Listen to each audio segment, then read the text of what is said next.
You know, I didn't have to have 70 fights, 150 fights, 300 fights. Did I not beat the most world champions? Yes, you did. Okay. And in the least amount of fights? Yes, you did. Who got the highest gate? Floyd Mayweather. Who made the most money? You did. Who was the most accurate fighter of all time? You were. So it's basically saying that The greatest of all. Terence Bud Crawford stunned the world by defeating Canelo Alvarez and then sending Floyd Mayweather a secret message. He didn't discuss money or records. He concentrated on legacy, reminding Floyd that he could improve what he left behind. Floyd, of course, responded furiously, hitting back in interviews, downplaying Bud's victory and explaining why he still considers himself the best of all time. However, the dispute is more than just a battle. It's larger than that. The struggle for boxing history has quietly begun. Crawford presently holds the pound-for-pound title, while Floyd has an undefeated record, record-breaking pay-per-views, and unparalleled celebrity. The boxing world is now watching as their legacies collide. Better out of those two, Crawford or Mayweather. I think Crawford is better, bigger. Like he's actually he moving weight class, and I would say Crawford is a better fight all around fighter. Mayweather's really good too, though. You can knock him as well. You know, he's very talented. It would have been a tough fight, but I think Crawford would have the edge over Mayweather because of the long arms and because he's bigger. You know what I'm saying? And he would have kept him at bay. You know, been hard for Mayweather to counter maybe. But Mayweather's definitely a technician. I mean, like Crawford said, you know, Mayweather has zero, and Crawford, this is zero. Return to Vegas to learn why Crawford made that big declaration. On September 13th, when he faced Canelo Alvarez, he was fighting to weight classes up against a larger opponent, and most analysts anticipated him to lose. However, Crawford outmaneuvered Canelo, brilliantly countering his power while hitting cleaner, more destructive strikes. With his victory, he became the first fighter to go undefeated in 3 weight divisions. You know, you said something about what fighters go through, and you've seen enough guys that the game is taken from. It's a hard game to get through. Can you get a better ending than tonight? I mean, really? Not at all. Not at all. This is the top of the top. You know, Canelo is, you know, an all-time great. Like I said before, he's the last one. He was the A side of the age. There's no more Canelos, you know. There's no more. So, you know, when you look around, you say, I'm the Canelo. You know, I'm the face of boxing now. I'm the best pound-for-pound fighter in the world, like I always been. You know, just gotta wait. It wasn't simply a victory. It was a historical turning point. The performance was so extraordinary that it dramatically altered the conversation around the sport. Canelo couldn't really keep up with him. He was too fast. His feet, footwork was too good. Do you think the scores was right on, or do you think maybe it was a little more towards Bud? What were the scorecards? 115, 113, 116, 112. Yeah, that's about right. Yeah? I feel like Bud damn near basically went every round. So yeah. But yeah, that's about right. You can say that. Now, with this accomplishment, Keyshawn, is he on the Mount Rushmore of boxers? Yeah. Yes. Yeah. Yeah? 3-time undisputed. He just beat Canelo. Yeah. The face of boxing. So now you can say Bud is the face of boxing. Greatest of all time, or? Greatest of all time. Yeah.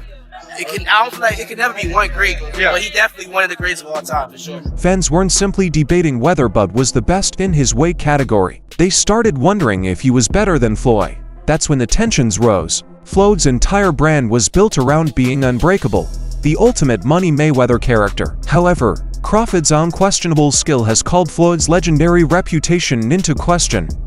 You're backed by arguably one of the greatest of all time, right? What are we rating this on? What are we rating on? Okay. In the least amount of fights, you know, I didn't have to have 70 fights, 150 fights, 300 fights. Did I not beat the most world champions? Yes, you did. Okay. And in the least amount of fights? Yes, you did. Who got the highest gate? Floyd Mayweather. Who made the most money? You did. Who was the most accurate fighter of all time? You were. So it's basically saying that the greatest of all time. Okay. Crawford took the attacking strategy, He promised to boost Floyd's reputation because he understood he wasn't simply competing against Floyd as a fighter. He was undermining the story Floyd had established over decades. Crawford was not referring to a fight when he stated that he would destroy Floyd's reputation. He was confronting the story itself. Floyd spent his whole career controlling the narrative, scheduling fights with Pacquiao and De La Hoya on his own terms, avoiding Canelo because he was too young, and giving fans no reason to question him until now. All these fighters, they're doing the shoulder roll, you see? I mean, yeah. And not knocking the guys that paved the way. And I want to come on record and say, I'm appreciative for guys like Sugar Ray Robinson and Muhammad Ali and Sugar Ray Leonard. So many guys that paved the way for me. But there's only one Floyd Mayweather. These fighters are not better than me. You look at the numbers, they say, oh, Canelo may end up beating more world champions than Floyd Mayweather. Boy, he should, with almost, 80 and 90 fights, he should. I beat more world champions than any fighter in history. I'm 50-0, but half of my fights was world title fights. But Crawford is not like everyone else, but defines greatness as having the courage to be outstanding every time he walks into the ring. He did not wait for Spence to fade. He challenged him and dominated at his very best. When it came to Canelo, he made a decisive move, defeating a boxer who had controlled the super middleweight class until that fateful night. To be Chris Eubank's trainer, first of all. It feels good, man. You know what I'm saying? I've been this trainer before, so yeah, it's good. It's a no-brainer. Of course. Congratulations on the win.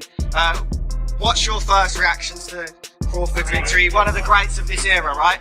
Oh, definitely there. You know that. What do you want to see him do now? What I want to do now? What do you want to see Crawford do next? He at this point now in his career where he can do whatever he wants to do. Who would you like to see him fight? Any names? Is there any names in particular you'd like to see? It doesn't matter. What about Canelo? Would you like to see him retire? I don't know. Canelo's not my responsibility. Okay. But it conveyed a clear message.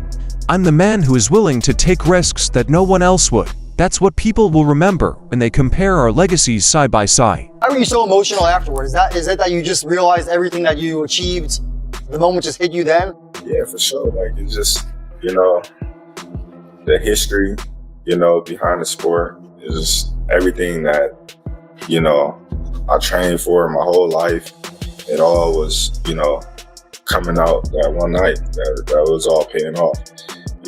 You have a lot of people that, adopted this narrative that Terence Crawford can't sell, Terence Crawford is not marketable, and they push the narrative to the public, and that's all people write about. Oh, Terence Crawford can't do this, Terence Crawford can't do that.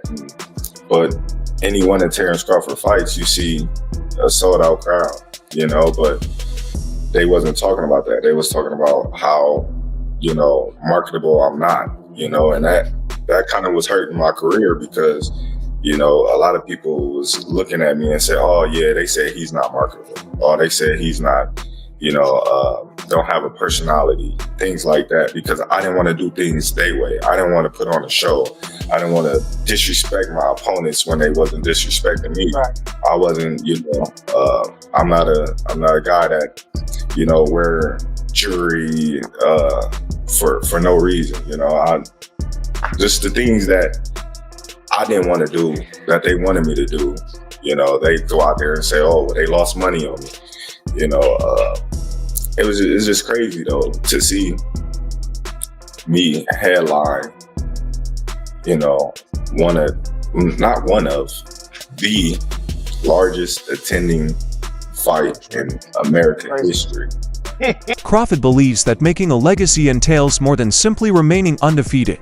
It is about who you confronted and how you dealt with those obstacles. That, he believes, is precisely why he has the right to challenge Floyd's reign. Of course, Floyd could not remain silent. In usual manner, Floyd dismissed Crawford's accomplishments, claiming that Canelo's performance was unremarkable, but's record did not match his own, and that defeating a few exceptional fighters does not automatically confer the title of greatest ever. Floyd maintained an undefeated record, a 50-0 record, the richest purses in boxing history. and went unchallenged in the ring. Crawford believes he isn't changing history. He's just sitting on Floyd's shadow. At the end of the day, I'll let you know. There's no fighter that will ever be better than me. There's no fighter that wasn't better than me before me or after me or when I'm long gone. The most noticeable portion was Floyd's dismissive attitude toward Crawford, as if he didn't matter to his legacy. He clarified, "When greatness comes up, it's always me." Crawford is incapable of touching what cannot be touched. Floyd uses this technique to create a layer of complexity. He claims the throne cannot be stolen, only emulated. Because, like, if you look at Floyd's resume, it's much deeper than Crawford's. And Floyd was faster and he had a better defense and all that stuff. But Floyd picked and chose when he fought guys, especially once he left lightweight. He wiped out the junior lights, bring him lightweight. He jumps up to Jose Luis Castillo first thing. A lot of people think he lost the first fight, I didn't, but then he won the rematch. But once he left lightweight, he was careful about when he fought guys. So even though his resume is deeper with names, people remember, yeah, but he didn't want it with certain dudes at certain times. Crawford, we all witnessed, even though the resume is thin in certain ways, he wanted it with everyone the whole time. Oh, yes. That makes a difference. But here's the fact. The clash is quite real.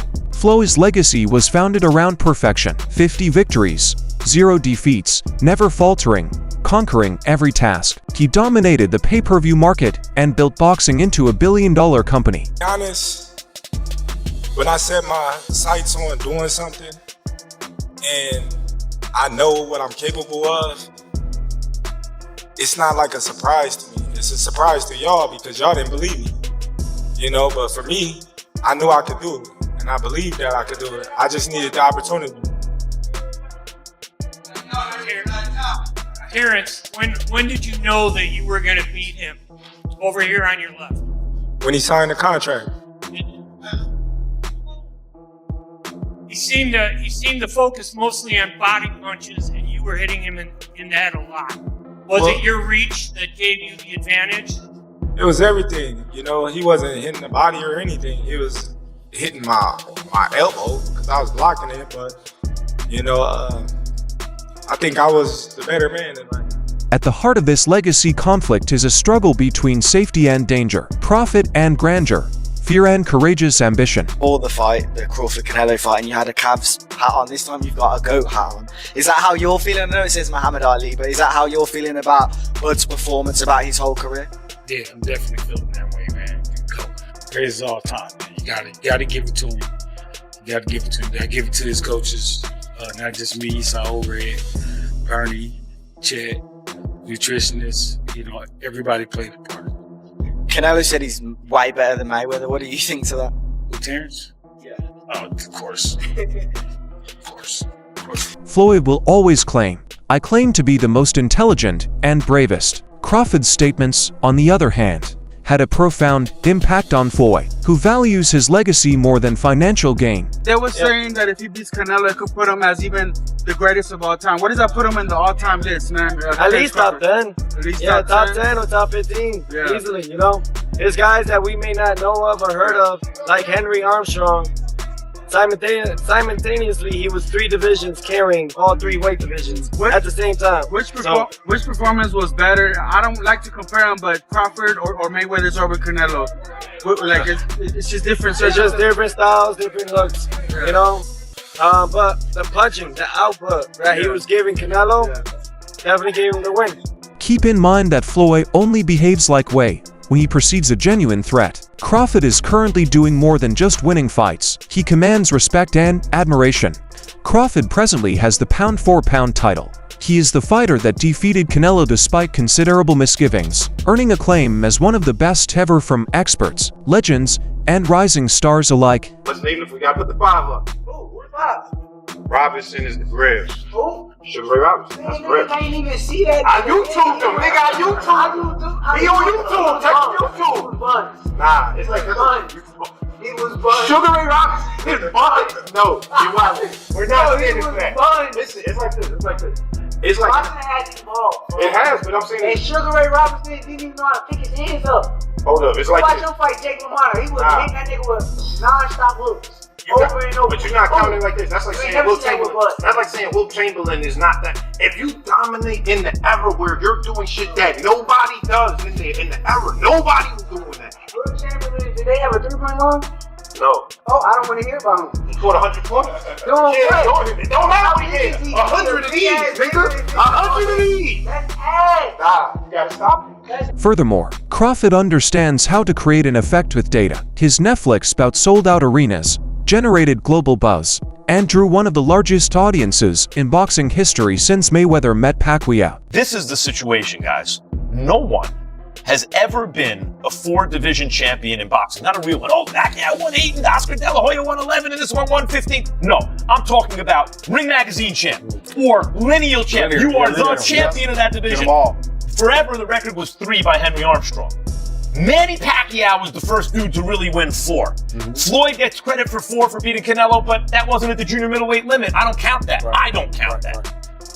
Terence Crawford just joined Manny Pacquiao as the only legit 4-division champion in the history of boxing. And he did it by jumping middle. He came lightweight, junior welter, then he won a belt at junior middle, not the whole championship, and then skipped middle to fight Canelo Alvarez for the undisputed, for the Ring Magazine super middleweight championship of the world, and left no doubts, including with Canelo, who was all class after the fight, but knew what had just... That's why Floyd fired back.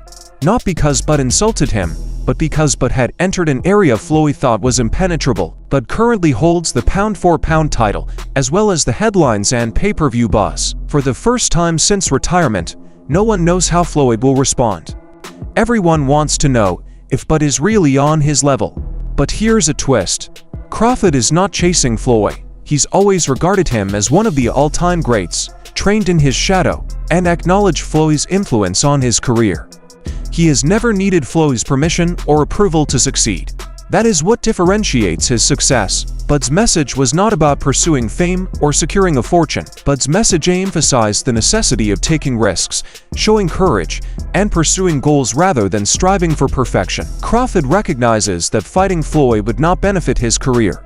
Floyd is 48 years old and past his prime, so attacking him would add little value. That's why Bud refuses to get into the hoopla. His legacy is safe, and the boxing community has already celebrated it. I've had Terence fight a virtuoso fight. Terence never let Canelo get into a rhythm. Terence never allowed Canelo to get anything going, and I didn't think he could do it for 12 rounds. I thought that the first 3 or 4 rounds were going to be difficult for Canelo for that reason, but Terence was able to do it for 12 rounds, and in the later part of the fight, he kind of pushed the fight more than I think people expected, which is the mark of a superstar, man. Many fans and luminaries back Floyd, claiming that his albums and financial success are enough evidence. Floyd is largely recognized as the best boxer of all time, and many believe that level will never be equaled. Others, however, are rallying around Crawford, seeing him as the daring fighter who took risks that Floyd would never do. Crawford has been gaining weight and testing opponents at any moment. He is currently regarded as the pound-for-pound ruler and, by many, the true GOAT of this era. Analysts such as Max Kellerman have lauded Crawford's determination to push himself, claiming it provides him a significant advantage over Floyd. One thing is certain, Floyd is unlikely to remain silent in the face of such a bold claim. You take a guy like Canelo, the guy he can pick and choose who he want to fight. And I'm gonna tell you the truth about Canelo. Easy, man. Cakewalk. Easy. Y'all sitting up here, y'all praising this dude was nothing. I was almost 40 years old when I cooked this dude. Easy. Guys, right now, I think Crawford is a little better than Mayweather, but Canelo have more. Right now, the focus is not on Crawford versus Canelo. It's Crawford versus Floyd Mayweather's legend. That is the underlying conflict at hand. So, where will it go from here? Floyd will continue to talk, downplaying Bud's accomplishments, reminding everyone of his stiffy to recur, and portraying himself as untouchable. He might even arrange another show to keep his name in the news. However, Crawford is under no need to answer. His acts have more influence than his words. He recently defeated Canelo Alvarez, created history at 38, and has already been declared pound-for-pound king. However, make no mistake, This story is far from over. Crawford's statements elicited a heated response, and Floyd is determined to put a stop to the debate. I believe in building generational wealth. Even like when my children, all 4 of my children are adults. And I told them, no more handouts. Because I feel like I'm hurting my children just by, I give them money, they go shopping, they put gas in their car, they party, they come back, I need money. I give them money, I buy them houses, I buy them cars. I told them, listen, you guys go to school or you work in one of my businesses, then you can branch off, get your own business, and I'll put the money up to help you start a business, but I need you guys to take what I've already started and triple and double that, and then I need my grandchildren to come behind you guys and do the same. That is the complete tale. Terence Crawford told Floyd Mayweather, "I will raise your legacy asterisk." Floyd fired back, downplaying Bud's victory, bragging about his 50-0 record and declaring no one could beat him. The true question is, which will stand out more? Floyd's spotless record or Bud's willingness to take huge risks? Please share your opinions in the comments. Don't forget to like the video and join us on Boxing Hype. The next chapter is approaching, and you will be a part of it.